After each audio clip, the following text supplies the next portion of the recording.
أنا اسمي ابتسام من بلدة الهول. صار معي مرض السرطان بجري اليمين وبترتها من 6 شهور.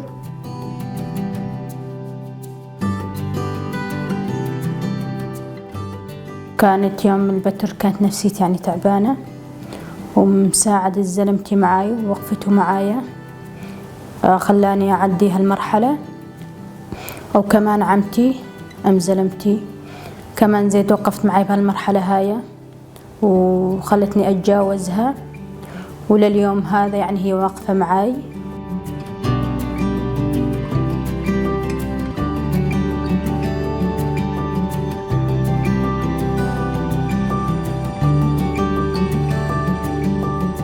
ولما اجيت على هالمركز واخذت جلسات فيزيائية وعملوا لي الطرف، وكمان زين مع أول مرة إني أركب الطرف نفسيتي ارتاحت، وحسيت يعني ما عندي نقص بجسمي، يعني إجري طبيعية.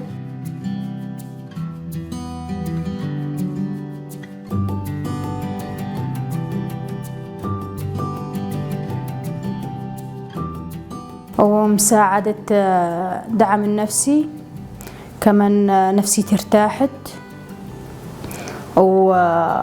وزد تجاوزت يعني كثير مراحل بدعم النفسي.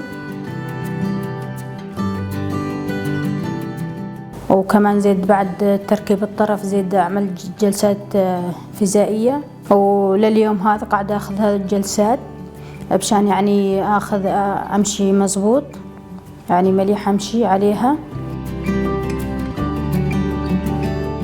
وكل إنسان يعني فقد طرف يعني مو معناته يعني خلاص يعني فقد الطرف ما عاد يحصل على غيره، والأمور اتطورت يعني وصار هذا يعني قام يركبون طرف، وبالعكس يعني يوم تركب الطرف ما تحس حالك إني كم خسران شيء ولا ناقصك شيء، وتعيش حياتك طبيعية ولا كأني صار معك شيء بالدنيا. ومساهمة هذا المركز يعني بدي أرجع لحياتي الطبيعية وأعيش حياتي بشكل طبيعي يعني ولا ناقصني شيء بالدنيا.